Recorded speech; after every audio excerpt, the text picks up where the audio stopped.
دما خوش ببینرین هیجا ایرو 11 مجدار 2021 روزان روزا پیشمی بویرو گشتن هری سرکه او هری بالکش ین لسرانسری جهانی رودانا امی هول بدن دنوا 20 دقیقه نوچین جهانی ده جوار پیشکش بکن.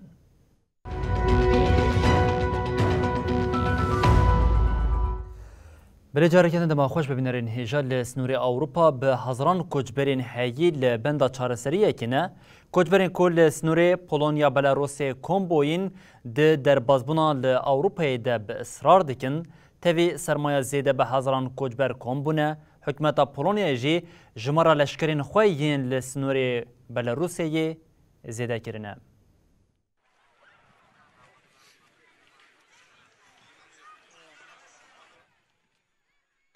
به ورز زوستانی را سرمازیده بویه. به هزاران کوچبرین لسینور پولونیا و بلاروس کومبونه جی وی روشه جه هر کسی باشتر دبینن و هیستیکن. جبر کلگل وان تنی جلین وان هنه. سارمایا کوهی راست راست خواه بردده نوا جانی وان.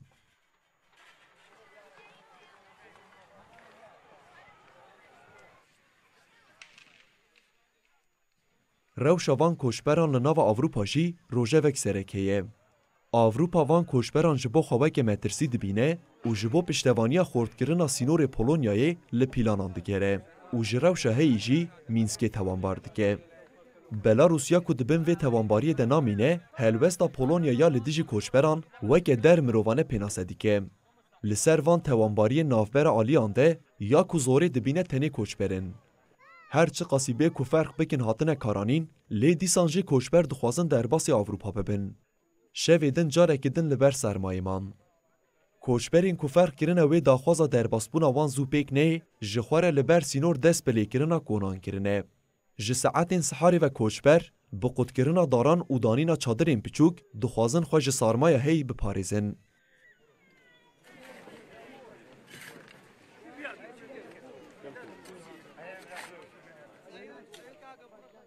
مترسیال سر روش زاروکن لسر سینور هین زیده تره.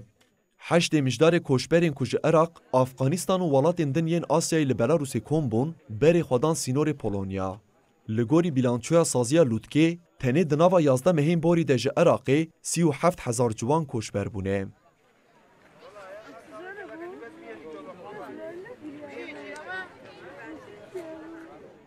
دویره که ده 10 کسان جیان خوشدستانه و 12 کس جووندا بونه.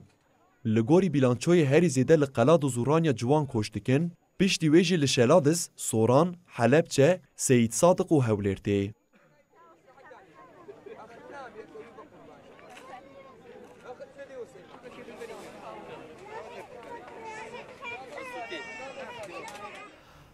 بله ولات که هری زیده کوچبران و که کاغذ گفی بکارت نجی دولت ترکیه دیار EDF هنرخوا فری بلاروس کریه سرکوزیری پولونیای گوت کوچبرین لیبرسنور بریا وکرنا کوریدور که دنابرا ترکیه و بلاروس ده گهشتن هرمی هر وها سروکا کنسیا یکیتی اوروپای لینجی گفل بلاروس خوارو گوت اوی چارچوبه جزاین لسر مینسکی برفره بکن نتوین یک بویجی بانگ آرامی لالیان دکه.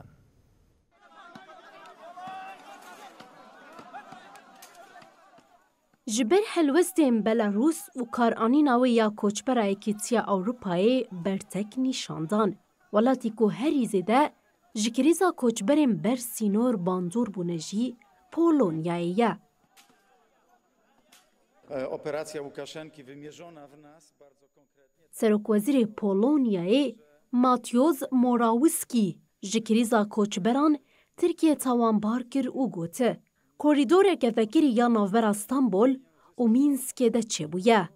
به ویریره به هزاران کوچبر در باسی بلاروسی هاتین کرن. موراویسکی او آخافتن دی جوینا پارلمانتویا ولاد ده دکری. انقرای سوجدار کر او وها گوته. ام دبینن ku kiryarên Tirkiyeyê bi tevahî bi Belarûs û Rûsyayê re hev deme. Ev me aciz dike, em jê hez nakin. Myśleć, wszakże nie naruszając integralności. Seroka Komisyona Yekîtiya Ewropayê Ursula von der Leyen ragihanda ku ji ber krîza koçberan a bi Polonyayê re wê cezayê li ser Belarûsê berfirehtir bikin. Serokê Amerîka Joe Biden li koşka spî von der Leyen pêşwazî kir. Piştî hevdîtinê, von der Leyen li baxçeyê koşka spî bersiva pirsên rojnamevanan da.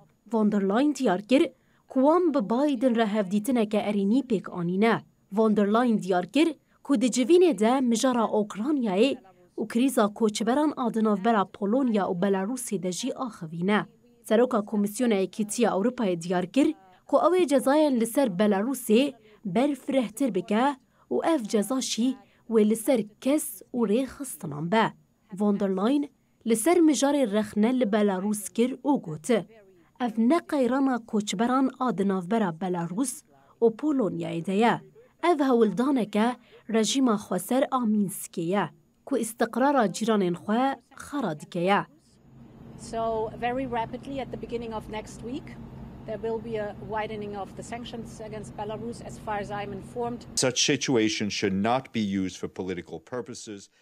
Berdevkê Sekreterê Giştiyê Neteweyên Yekbûyî Stefan Dujarric di civîna çapemeniyê ya rojane de diyar kir ku ji krîza koçberan a li ser sînorê Belarûs-Polonya bi fikar dişopînin.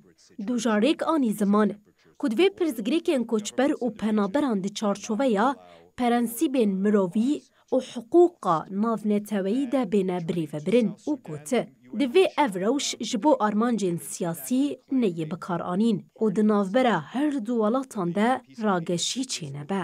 Security presence from Malakal protection of civilian site. Unfortunately, this claim was reported as fact by local media, and this could cause unnecessary concern among those. Veli her bi rojane mijara koçberên li snûrê Polonya Belarûsê bûye rojaveke serekiya cîhanê lê belgên Komisyona Yekîtiya Ewropayê yên nepenî ku di çapemeniya Alman de hatin weşandin careke din îşaret bi rola dewleta Tirkiyê tê kirin. Di belgeyan de tê gotin Tirkiye bi balefiran koçberan derbasî Belarûsê dike û ji bo vê yekê jî hişyarî tê kirin. Yekîtiya Ewropa li dijî karanîna koçberan ji aliyê Belarûsê ve hêrs bûye. Di demeke ku aloziya navbera hezaran polîs û koçberên li ser sînorê Polonya Belarûsê de dewam dike. Hûrguliyên li ser karkirina torên qaçaxçîtiyê di belgeya nepenî ya hundirîn a Komisyona Yekîtiya Ewropî de derketin holê. Di nûçeyên ku rojnameya Almanî Diawolt li ser belgeya mijara gotinê ye ha diyarkirin ku piraniya kesên ku alîkariya penaberan kirine ji Belarûsê di ser Polonyayê re derbasî Yekîtiya Ewropayê dibin li Almanyayê dimînin. Hat destnîşankirin ku welatiyên bêyê koçberî Almanyayê bûne û li wir dijîn ji bo veguhestina koçberên ku piraniya wan ji Sûrî, Efxan, İran, Iraq, Kuweyt û Yemenê a Almanyayê roleke sereke dileyîzin. Rigeha van koçberan jî di ser Polonyayê re biriya barhilgiran pêktînin. Di belgeya Komisyona Yekîtiya Ewropayê de tê gotin. Armanca sereke ya koçberên ku li sînorê Polonyayê li bendê ne, ew e ku xwe bikînin Almanya û Finlandiyayê. Di nûçeya Kolt li ser vê belgeyê de cih girtî wiha tê gotin. Şirketa balafirên a Belarûs, Belavia bi hevkariya Turkish Airlines hefteyeke 4 heta 7 seferan organize dike. Di her seferê de 180 koçberan ji Stenbolê ve diguhezîne Mînskê. Çapemeniya Alman ku Bild jî di nav de ye îddia kir ku Tirkiye biriya balafirxaneya xwe koçber sewqî Belarûsê kiriye.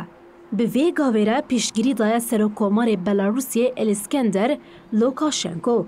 Balafirxaneya Tirkiye jî ev nûçe red kir.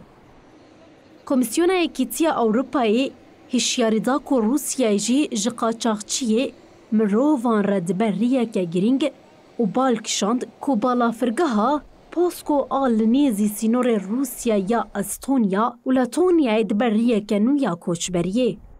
Di belgeyê de hat destnîşankirin ku Posko dikare ji bo kesên ku ji Belarûsê, Tirkiye û Misir diçin welatên paltîkê wekî xala derbasbûnê be.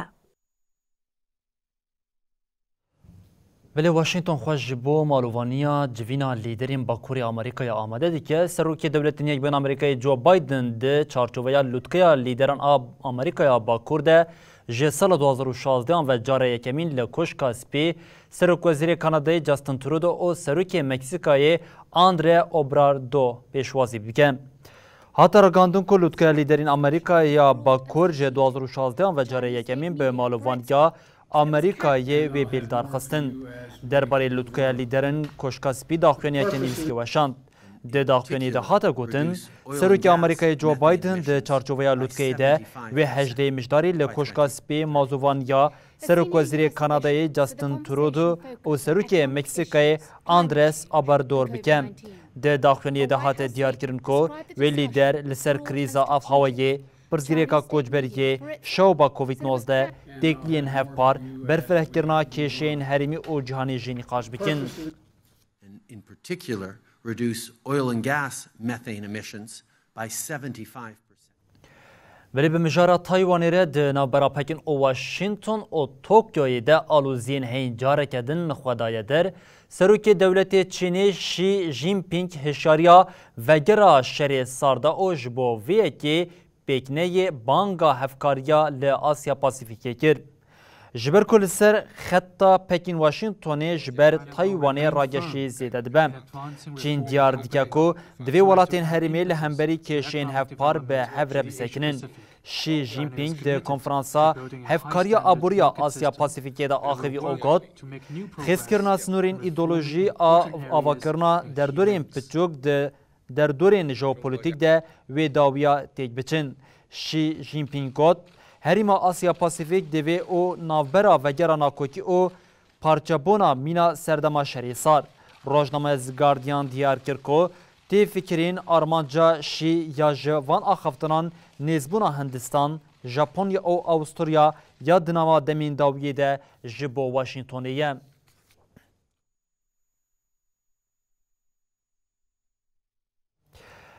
Ger aborînas û Serokkomarê Tirkiye Erdogan be ya dibe para civakê tenê hejariye dolarê Amerîkî li pêşberî lêreyê Tirkî a sekedin a herî bilind derbas kir, îro saetên sibehê nirxê her dolarekê Amerîkî gihişt 9.97 lîreyê Tirkî.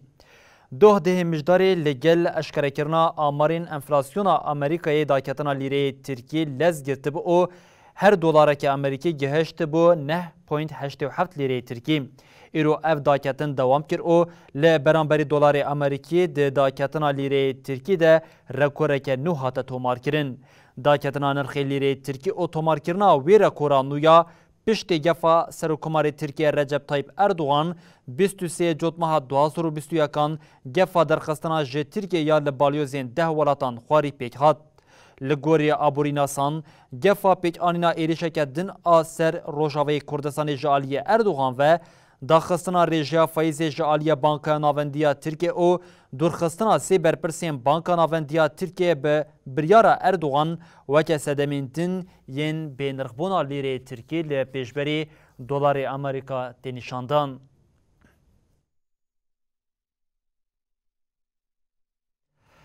Li seranserê cihanê jimara qurbaniyên mayînên bejahiyê salên derbasbûyî zêdetir bûye, ev yek di rapora kampanyaya qedexekirina mayînan a navneteweyî de careke din derkete pêş. Di raporê de hate gotin sala 2021 bêtirî 7,000 kes ji ber mayînan yan mirine yan jî birîndar bûne. Dirêza yekemîn ya van deneyan de jî careke din Sûrî heye.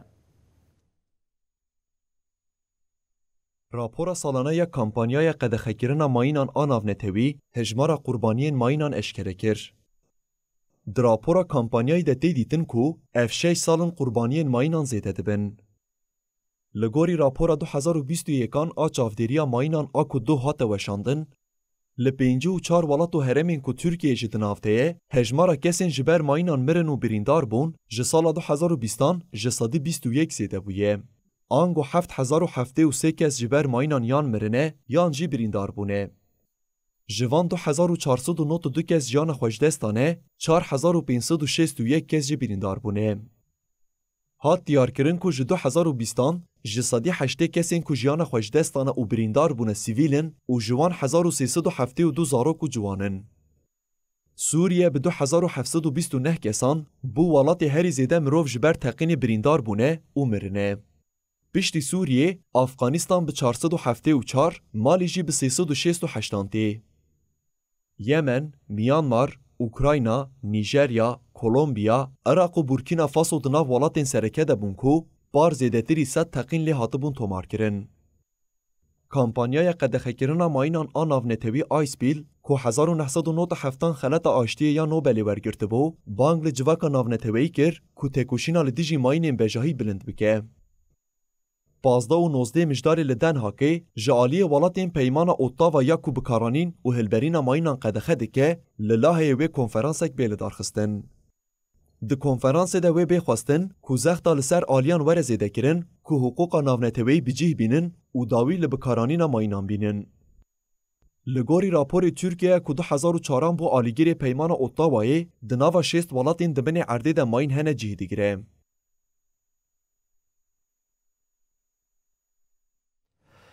Tevî aloziyên di navbera Washington û Pekinê de di mijara pêşîgirtina guherîna rewşa Avhawayê de êdî alînê zîhev dibin, dewletên Yekbûyîn Amerîkayê û Çînê ragandin ku ji bo xurtkirina hevkariya li ser krîza Avhawayê li hevkirine. Amerîka û Çînê di nava welatên ku herî zêde gaza karbondoksit li cîhanê belav dikin de ne, di civîna Avhawayê ya COP26 a li Glasgowê de ragandin ku ji bo têkoşîna li dijî guherîna Avhawayê di mijara hevkariyê de li hevkirine. Her du welatan sozdana ku di têkoşîna li dijî guherîna Avhawayê de weke kêmkirina emîsyonên metanê, parastina daristan, dûrxistina bikar anîna komirê, hevkariya xwe zêdetir bikin. Welatan ji bo gihiştina armanca peymana Parîs ya sinûrdarkirina pileya germahiyê ya biqasî 1.5 jî dema mayî bêgiringî binavkirin. Peymana di navbera aliyan de ji aliyê balyozê Avhawayê dewletên Yekbûyîn Amerîkayê John Kerry û hevkarê wî Çînî şî zehûnha di konferansa Avhawayê ya netewên Yekbûyî ya COP26 a li Skoçyayê de hate ragihandin. Sekreterê giştî yê netewên Yekbûyî Antonio Guterres jî bi peyamekê li ser hesabê xwe yê Twitterê bi kêfxweşî hevkirina aliyan pêşwazî kir.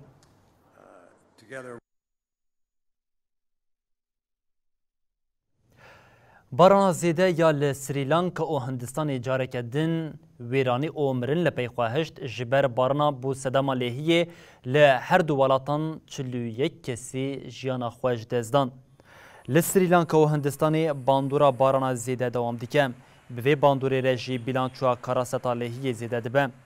Wezîrê Rêveberiya Afatê ya eyaleta Tamil Nadu ya li Rojhilatê Hindistanê ragihand ku jimara kesên ji ber lêhiya li Çaynayê jiyana xwe ji dest dane derketiye şazdeyan. Li Çaynayê ku koçe û kolan dibin lêhiyê de ne, xebatên rayadaran yên ji bo derxistina kesên ku ji ber lêhiye a sêmane bi piştgiriya tîmên lezgîn û artêşê dewam dike. Rayadaran diyar kirin ku heta niha bi hezaran kes ji herêmên nêzî herêmên bi ewle kirine. Li Sri Lankayê ji ber barana zêde ya ji bo sedema lêhî û hezazê 25 kesan jiyana xwe ji dest dan.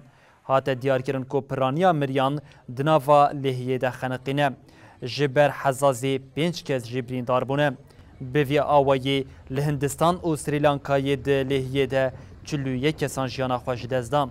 Meteorologên li Sri Lankayê diyar kirin ku ji ber kêmbûna tansiyona kêm tê pêşbînî kirin ku baran jî îro pêve kêm bibe.